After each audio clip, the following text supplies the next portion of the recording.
Hey, welcome to this video, and I appreciate you being here. I was on Facebook today, and in one of the forums, don't remember which one it was.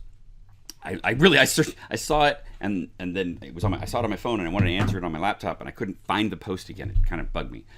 Somebody said, "Hey, what's your biggest struggle that's holding you back as an entrepreneur right now?" And someone responded, "Not having a business plan." And it made me want to cry because unless you are a startup, like startup, I want to go get venture funding, blah blah blah blah blah. Great, you need to do a business plan the way they want you to do a business plan. Do it their way, whatever. I'm talking to the bootstrappers out there like me who are interested in starting a business and getting it going yourself, keeping all of it yourself. It's your business. You're not going to sell off part of it to someone for their investment in it. So I apologize. I have a little bit of a cough. But here's what I want you to do instead of a business plan. You don't need to do a business plan. You don't. It's an old school thing. What you need to do is you do need to do some planning, but it needs to be super lightweight and super fast. You should be able to get it done in a day or less. So here is my, you want to use this kind of a layout. It's got about 9 boxes. There's 9 little pieces of information you need to fill out. Well, 10, because there's this one up here. My hypothesis for this hypothetical business that I'm proposing is an extreme weather-resistant phone case. So the value proposition is to be able to protect your iPhone from overheating. You know how I thought of this when we were at the beach with some cousins who had iPhones. I have an Android, and their phones got that little message on it that says, "Hey, your phone is overheating. It's too hot. You can't use it right now." And I thought, what if you had a case that somehow cooled that because of the material, or I don't know, something about it, micro fans, or I don't know what it is. But that was the idea. It was, hey, what if you had a case that could fix that? So this is what you would do for the business plan for that business. Here's my hypothesis. Here's my value prop. You'd be able to keep using your phone, and it would keep your phone from overheating. So first thing you want to do is think about, okay, who are the customer segments that first come to mind? People who own iPhones, of course. Whoops. Let me step that back here. People who own iPhones, of course, are the first group of people. And outdoor enthusiasts, especially. People who spend a lot of time in the heat and would end up needing their phone to cool down, and then they have to hide it away someplace so it cools down. So cool. Don't spend a whole bunch of time on any of these. You can always add, always grow, always improve, right? One of the pillars of my business model, my approach to business is continuous improvement. You're always improving. That's not just a philosophy of business. It's a pillar of me. It's a pillar of me. Continuously improving myself all the time too. So just throw it down there and then move on to the next section. Next section here we're talking about is customer relationships. So who are the customers that you're going to be dealing with was the first question. And the next question is the relationships with them. So how are you going to keep, and grow your customer base? So I thought, well, maybe through social media. Obviously, you know, throw out, "Hey, I love this, my new case." Have lots of social media presence. In-store merchandising, so you can do end caps and things like that if you have it in a cell phone store, or in a place like Best Buy or Fry's or some other electronics store. How are you going to keep their customers then? Well, great support, return policies, guarantees, phone support for, how do you put this together? What happens if it breaks? Keeping your product simple will help with customer retention. So it's super simple to put on, to take off, to maintain. There's nothing to it. How are you going to grow your customer base? Well, now that becomes a little bit more interesting. So how do you grow your customer base? Well, advertising. I didn't put that on here. Advertising. More social media. What about a referral program? What if for every for if you had a referral program that said a contest that said, but here that's just under bonuses, that said for the person who refers the most customers who buy the case, we will give you a free upgrade to the next version of the iPhone. Not just the case, but the next version of the iPhone. You get that for free. That would be huge. People would be all over wanting to promote you and promote your product. So, a couple of ideas. Just throw them out there. The next is, okay, what are the channels that we need in order to reach those customers? How do I get to them? Well, there's direct web advertising.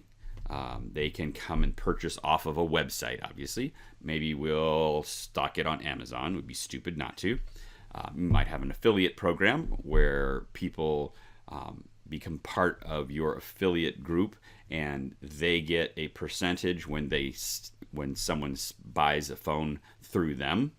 If you're interested in affiliate programs, let me know. I'll share some information. I don't know that much about it. I don't do it, but I know people who do. Brick and mortar places like Best Buy and Fry's and whatnot. Phone sales outlets, so places like Verizon or T-Mobile or whoever else are the phone companies that sell the phones and sell the phone service. They also always... Whoa, what was that? They also always sell phone cases. So those are the channels that you're going to need in order to get your product to your customers. So what's the next thing? Oh, so then out of that, I thought, well, some more customer segments come out of that. These affiliates, they're a customer because they want to benefit, they want to profit, and they want to sell your product. So those are customer segments, as well as the phone sales outlets, the brick and mortar places, right? Those are all places who are potential customers who will want to buy, who you will get revenue from, right? That's what a customer is. Next we go, hold on. So this right-hand side of the screen is all things that have to do with the customer. So the channels to reach the customer, what are the segments of the customer, how are we getting, keeping, and growing those customers? It's all the customer relationship stuff. And this side is all about the key operations of the business. So who are your key partners? Well, you're going to have a manufacturer. You're going to have some shipping, somebody. You need a marketing team. You need sales staff. That's the first things that came to mind. Move on. Don't spend too much time doing this. Remember, this is supposed to be quick. I'm all about being focused, quick, and getting to success fast and getting to failure fast. If you get to failure and you learn from it, then it's a success because you can move on and you've learned from it. Don't be afraid of failure. I have a whole nother video on that. The next one, key activities. What are the key activities that you're going to have to do in order to run this business? Well, there's production, there's supply chain, marketing, there's sales. Probably other things, but those are the first four that came to mind, so I put them down. Again, keep it quick. Come up. What are the four things in your business? If you're a consulting business, your value proposition is going to be different. Your customer segments are going to be different. Your customer relationships, your channels are going to be different. Your key partners are going to be different. Who are your key partners as a consultant? What are the key activities you have to do as a consultant? Right. Next, we'll look at key resources. So I'm building this physical product. What are the key resources? Well, there's the initial R&D. Unless you're a genius and have already come up with it, you're going to have to R&D it. And even if you are a genius and have already come up with it, you probably don't have it down to the point of being able to be manufactured. There's one thing, it's one thing to be able to build one. It's another thing to have it designed such that it can be easily manufactured, and it's a completely different process. So you need to patent on the case tech. You need to build out that affiliate network if you're going to have these affiliates over here. You need great designers that will help you come up with a cool design, because iPhone owners are very much about the way it looks. It's very sexy, very cool looking, and they want it to look cool and won't buy it if it looks big and clunky, right? So those are some of the key resources that came to mind. So now we've got the key pieces of running the business. We've got the key relationships and key customer elements in it. Now let's talk about money for a minute. What is the cost structure? So these two bottom ones are all about the money. On the left-hand side, we talk about the cost structure. So what are the costs that go into building this product? Well, there's the cost to manufacture it. There's the cost of the shipping and supply chain, getting it from wherever it's manufactured to whoever is selling it. There's the cost of the affiliates, because they take a slice off the revenue. There's the cost of sales, your sales team, right? Because they take a commission. They get a commission for selling to the outlets that they sell to. There's the cost of the design and R&D that comes up front. That's more of a one-time initial cost, but it's a cost still. There's the cost of patenting it. I think you can do most of that online these days. It used to be a whole market of, hey, do you have a great idea? I can get your idea patented, and it'll only cost you $10,000. I think it's less than that these days. Don't quote me. I don't know anything about patenting. But there's patenting, right? So there's cost structures involved. And maybe there's other things. I don't know. If you're a consultant, what is the cost structure? What are the things you need? You need a laptop. You need connections to the internet. You need lots of stuff, right? So that's where you would put the cost structure. The next piece is the revenue. What are the streams of revenue that you will be getting from this product? And as I was building this out, it kind of struck me that, well,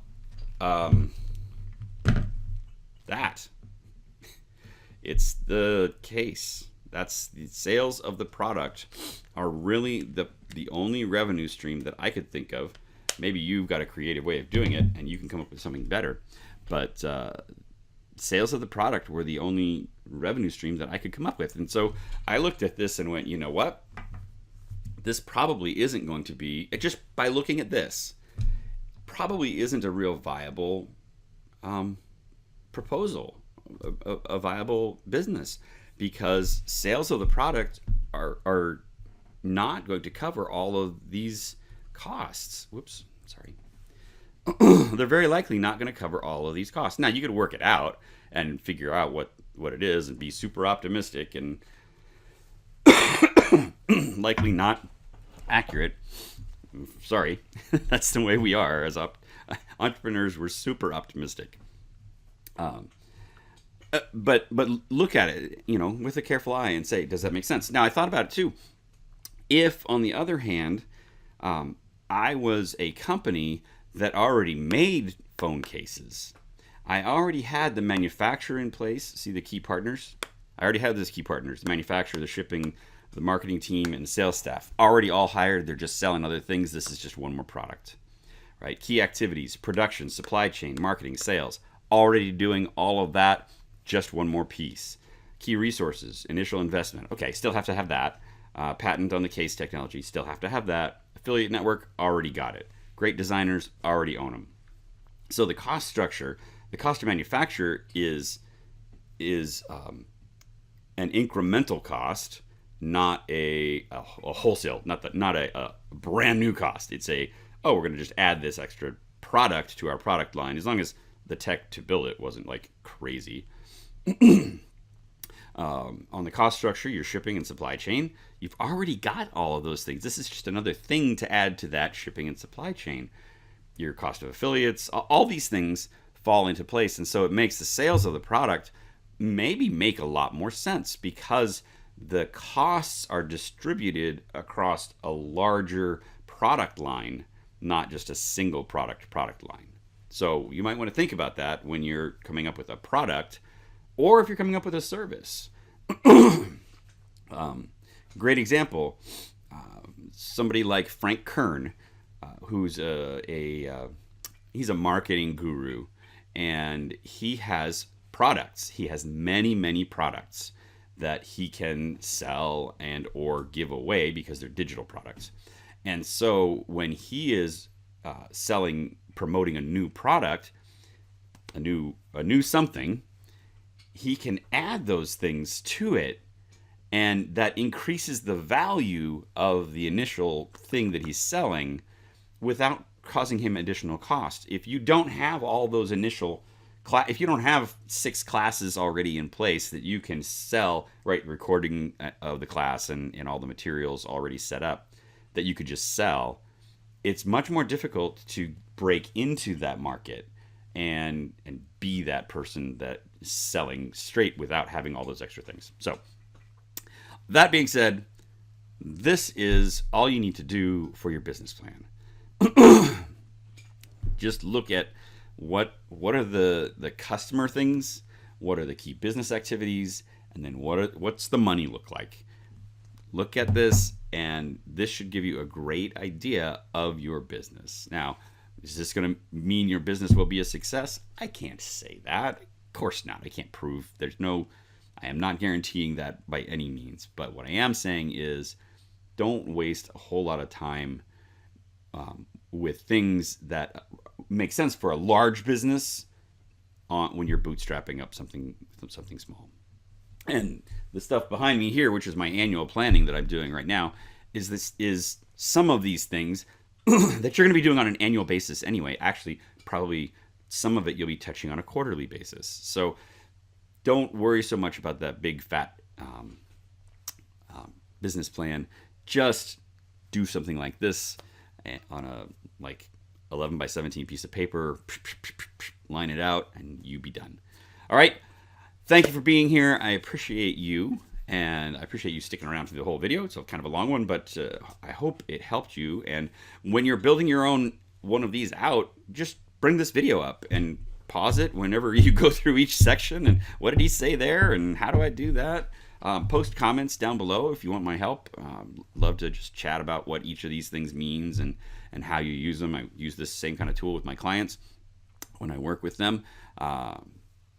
Yeah, share this video on other entrepreneur sites. Help them not think that they're stuck. If you can find that one that I saw that the person was stuck because they didn't have a business plan, please post a link to this video. All right. I appreciate you. Appreciate you being here. Thanks a lot. Bye-bye.